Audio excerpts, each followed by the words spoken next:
This is AutoNation All Access.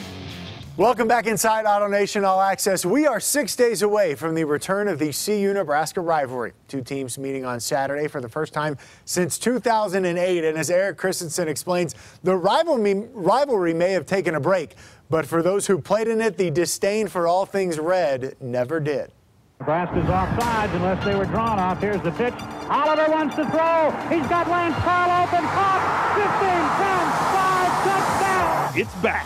For the first time in 8 years, this is officially Nebraska week. Do you have any red in your wardrobe? Absolutely not. Absolutely not, even not a pair of socks or boxers or anything? No, I don't wear red.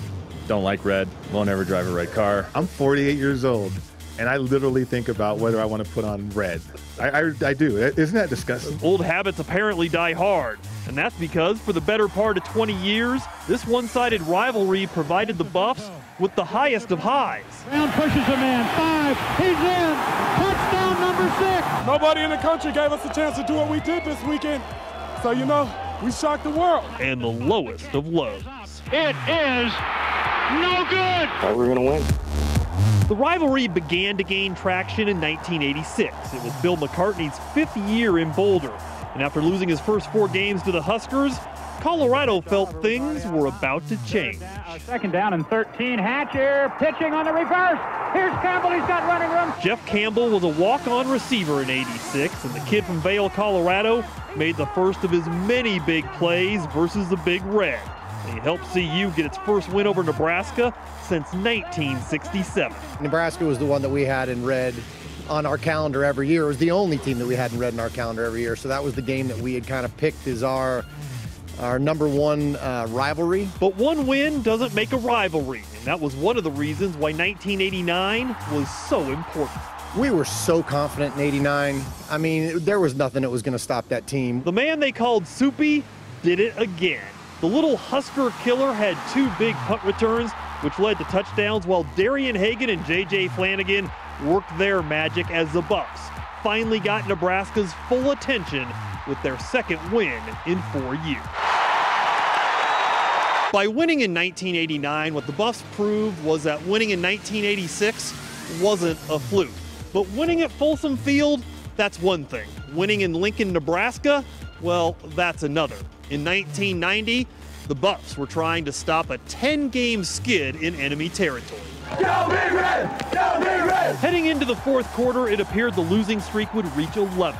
Colorado trailed 12-0, but 2 incredible catches by Mike Pritchard helped set up 4 fourth-quarter touchdowns as the Buffs picked up their second straight win over Nebraska and also their second straight Big 8 title. Hey, Colorado! I see you run back to the beach and we're sending them back to the desert. Back-to-back years when we beat them in '89 and then beat them, come back and beat them the way that we did at home, that did some damage. that woke them up a little bit. Over the next 10 years, Nebraska went 9-0-1 versus Colorado, and it looked like the Big Red restored order in the rivalry. But almost any Buff fan will tell you they wouldn't trade those 9 losses for that one win in 2001. Crouch, still with the football, looking long over the middle, intercepted. What the Buffs did on November 23rd, 2001 will never be forgotten. They embarrassed their biggest rival, who at the time was the #1 team in the country. Breaks a tackle, touchdown! Our senior class wanted to be that group that won the game, after however long it was, 8-10 years of losing to those guys. Hands down, the coolest football moment of my life. Since 2001, Nebraska has never been the same. Of their 46 conference championships, none have come since that November night. Some Buffs believe the Huskers have never fully recovered. Sure, it would be great if we were the ones that just sent Nebraska down and never recovered yet, but I think there's a lot more that goes into it than that. But if that was the catalyst of it, then I'll take it. So now the two teams will finally meet again, this time under friendlier circumstances. Sure, there are some familiar faces from the rivalries of old, but they'll be hard-pressed to recapture the passion, excitement, heartbreak, and emotion of what once was. it's going to be pretty tough to beat what it used to be. I'm glad it's back. I don't know how much the kids at either school right now really understand what it once was. I'm excited for them. I hope they turn it into an intense matchup, and they understand the roots. I'm 48 years old to this day.